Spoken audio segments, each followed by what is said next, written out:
Hey there and welcome to 10 TV Plus. I'm Dylan Robichaud alongside Michael Behrens. Michael, we saw just a little bit of a touch of snow out there today.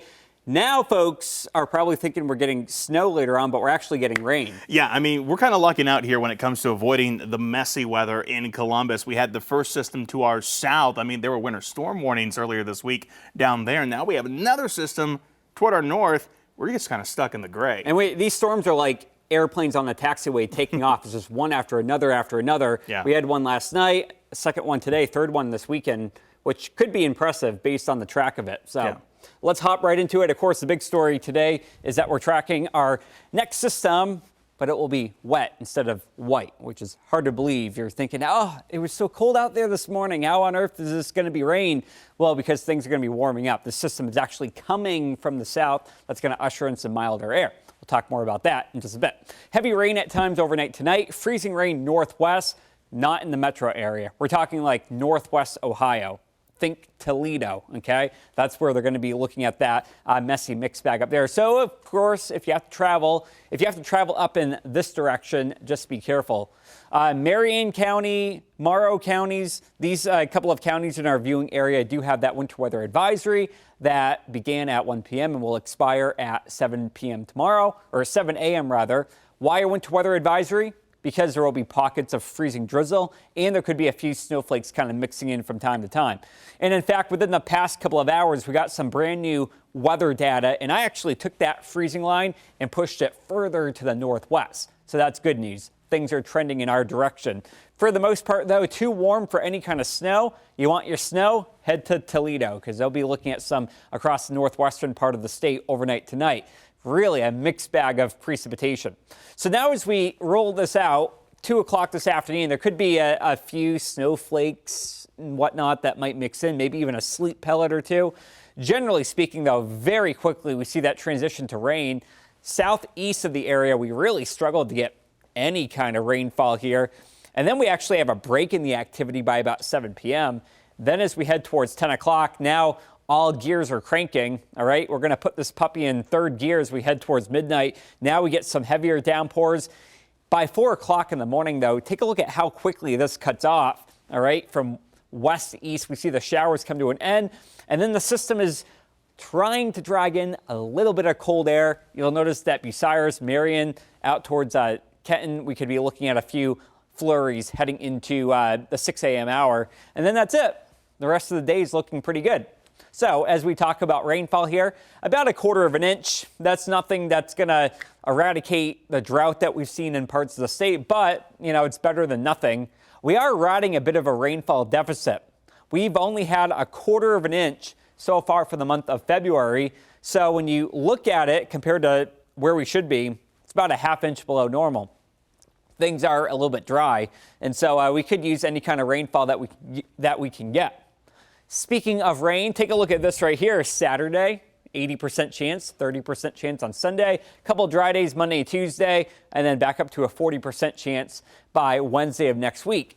If you're traveling this weekend, listen up, because this will impact everybody in the Buckeye State early this weekend. Take a look at the upper level jet stream. You can actually see the storm forming in the upper atmosphere thousands of miles away. I want to point something out to you right here. Take a look here at Friday night going into Saturday. See this jetting out from the Rockies? This is what we call a jet streak. And look how amplified that is. That is diving all the way south towards the Tennessee Valley. Whenever you see this in the upper level jet stream, that's typically when you can expect some wild weather. And we are going to experience that firsthand heading into this weekend. I want to give you a visual, okay? Bear with me here. Look at how quickly this moves in. Friday, we don't see anything. Saturday at 3 o'clock in the morning, very early, we start off with a little bit of snowfall, okay? Follow along, because this gets very interesting how this works out. We begin as snow, but then look off to the corner of your screen. We got some moisture compiling in across the Tennessee Valley. Now we see all rain. During the daylight hours on Saturday, it's just plain old rain. But then take a look up here at the top of your screen. We have a cold front moving on in. So we go from snow to rain back to snow as the backside of that frontal boundary moves on through. Notice that Sunday 4 o'clock, some heavy downpours possible.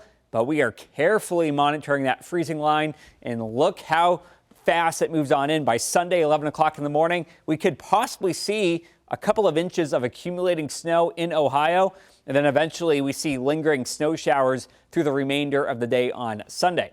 Jury is still out on talking about specifics, but I do want you to be aware that Saturday we have the heavy rain. Sunday we're going to be tracking the threat of a little bit of snowfall out there. And then there are the temperatures. If you don't like the cold, you're not going to like me, because look how cold it'll get by Monday of next week. Take a look right here at the jet stream. Monday, wow, cold air is going to be flowing all the way down towards Arkansas and North Louisiana. All right, so if you don't like the cold, it'll be a tough couple of days next week, because it's going to be downright chilly out there. Monday morning, 11 degrees. Monday afternoon, 22.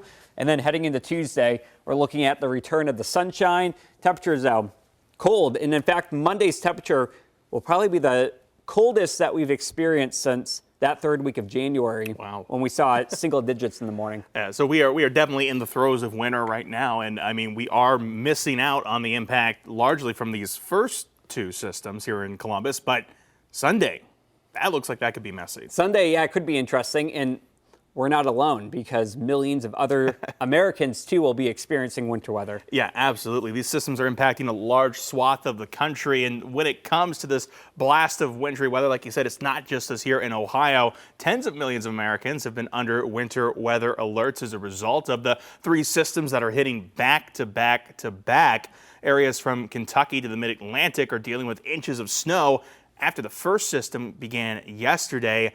Amy Kiley reports in some areas that the results of these storms could be devastating. We're calling it a parade of storms. Tens of millions of Americans are under weather alerts from 3 storms hitting in a row. This parade of winter storms is being driven by the upper level winds known as the jet stream. Areas from Kentucky to the mid-Atlantic are dealing with inches of snow after the first storm began yesterday. Virginia State Police report hundreds of driving accidents and dozens of injuries. We're back out putting salt and sand on the bridges and the overpasses. Officials say ice on utility lines could cause power outages in some areas. It can even make walking treacherous. Beginning of the year, we bought a whole pallet of salt, and this is our last couple bags we got. Some in Virginia appear to be enjoying the snow. This is a great time for them. They love playing in the snow. They're in for more of it. Forecasters say a second winter storm starting today will stretch from the plains to the northeast. All right, sir, good luck. They predict the third storm will bring heavy rain to California. That includes areas near Redding, still recovering from floods earlier this month. It also includes wildfire burn scars near LA that are now at risk of mudslides. I do think we're going to lose additional properties on Thursday night. I'm Amy Kiley reporting. And speaking of those fires out in California, first responders have launched a new member of their team based on technology that could help spot and respond to fires earlier in the future. KCAL's Joy Benedict got a look at the drone that can beat San Bernardino County firefighters to the scene. There's a buzz in the air over the streets of San Bernardino, as this drone is the newest tool for firefighters. West of Sierra, right? Look at that building right there. From the roof of this 12-story building downtown, the robotics program for the San Bernardino County Fire Department is making the unmanned flyer the first responder for fires in a new pilot program. We could fly like a bird, right? So we can go directly there versus a fire engine or fire apparatus has to go on streets and stuff like that. Fire engineer Jeffrey Alexi is the program manager. He says the idea is to send the drone for what they call fires unknown. A citizen sees something, but they don't know what it is burning. So they say, I see smoke, I see fire, but I don't particularly know what it is. Which is exactly what they had here, a report of flames. Small fire near the pipes. Flying 50 miles an hour, the drone got there fast. With Alexi at the control, they could fly over it, find the exact location, and determine what was burning. Start the closest engine to our location, please. On this call, although they thought the fire would burn itself out, they decided to send an engine anyway to be safe. But that's not always the case. A lot of the times in the city of San Bernardino, a fire type unknown is a warming fire for the homeless, a cooking fire, or sometimes just trash that's burning. Which is why this drone has a speaker with recorded messages. In the last 3 months of 2024, the city of San Bernardino alone ran 833 unknown type fires. Public Information Officer Eric Sherwin says almost all of them end up being unfounded. A good intent caller placing a call for a fire that never existed. Which of course costs taxpayers money and fire resources. $500,000 piece of apparatus drives code 3 to it and says, yep, it's a warning fire. And then they tell them, hey, just make sure it's in a container, and they leave and go back to the station. And even when there is a fire, the drone has another use. They're immediately looking at this feed.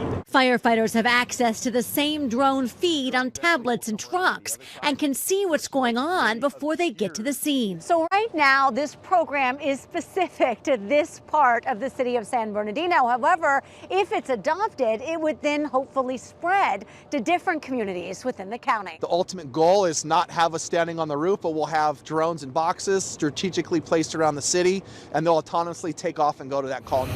Giving firefighters that eye in the sky that can help them see threats clearly and keep this community safe. Joy Benedict, KCAL News. And finally today, let's check out some new video in this here 10 TV. First up, crowds released hundreds of lanterns into the night sky as people prayed and for prosperity in the Lunar New Year in Taiwan on Saturday. Individuals wrote their hopes for the new year of the snake, including good health and wealth, before releasing the lights. The event was part of the Sky Lantern Festival, which marks the end of the Lunar New Year celebrations. Ooh, the year of the snake. Year of the snake. Snaky. That's a cool video, though. All those lanterns flying up into the sky. I've only been a part of like a lantern festival like once, but if you're actually at those events, it's really cool to see all those take up into the sky. So what happens when they fall back down? Well, the good news is with lanterns is that the flame is so small that the actual wind of the lantern falling back down will put it out. So you don't ever have to worry about, say, like fires or anything. I didn't even think about the fire. I'm just thinking about the actual lantern. What happens with it? I'm not sure. I guess it lands somewhere. I love it. Yeah, what goes up must come down somewhere. And speaking of fire in the sky, how about this fire in the sky? Hawaii's Kilauea volcano persisted its eruption, spewing lava into the air Tuesday night. Footage from the United States Geological Survey, USGS, showed lava fountaining up from the volcano's caldera into the night sky about 6:30 local time last night. The latest eruption began Tuesday morning and marked Kilauea's 9th explosive eruption since it came back to life in December. Fountains in the north vent were estimated to be roughly 330 feet high. At 10:45 in the morning, the lava was covering about a quarter of the Hale Mau crater floor, which is a pit crater within the much larger Kilauea caldera. Intermittent lava activity has been observed in the crater at the summit since the volcano again reawakened back in December on the 23rd. This volcano is located on Hawaii's Big Island, about 200 miles southeast of Honolulu. It's interesting. You know, I've been to Hawaii before. One thing I learned when I took one of my geology classes is that all these Hawaiian islands are formed from a hot spot. Eventually, at some point, the hot spot will move as the Pacific plate moves, and then in millions of years, the islands actually will get swept away by the ocean or eroded away from the sea. So what is the Big Island now will not be the Big Island later. Exactly. Yeah, in 50 million years, it probably won't even exist. Yeah, I mean, this video here, though, just absolutely amazing to see. I mean, of course, they're always monitoring those volcanoes, kind of a constant threat when you live on an island that owes its existence to the lava. Yep. Wow, that's crazy. Absolutely. Great video. Good video there. All right. Well, that does it for us here on 10 TV Plus. Chief Meteorologist Jerry Martz will have a look at your forecast tonight at 6 o'clock.